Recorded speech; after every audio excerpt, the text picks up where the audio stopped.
Your shots are trash because you're not understanding these three settings: shutter speed, aperture, and ISO. These three settings are known as the exposure triangle. They all work in tandem, so when you switch one setting, it affects the other two.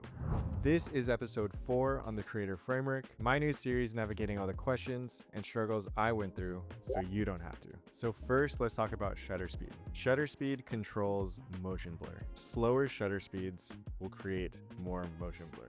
The faster shutter speeds will create less motion blur. Here's a pro tip for photo. 1/250 is the minimum shutter speed that you need to have something in focus. Here's a pro tip for video. If you're looking for natural motion blur, always make sure to follow the 180-degree shutter angle rule. What this means is whatever frame rate you're shooting, for example, I'm shooting at 24 frames per second, you need to multiply that by 2 to get the correct shutter speed that you need for natural motion blur. For step number 2, we're going to be covering aperture. This is what you see on all of the lenses. So for example, I'm shooting on a 2.8. A lot of my cameras have 1.8. Aperture basically controls your shot's depth.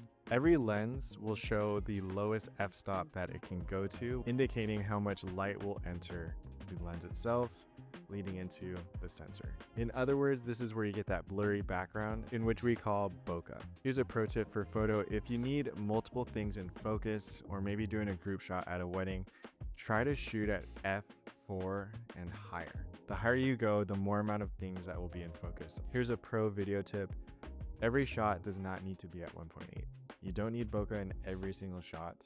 Just try to switch it up. And finally, step number 3, which is ISO. ISO is the most sensitive setting, in my honest opinion. So you need to use this with intention.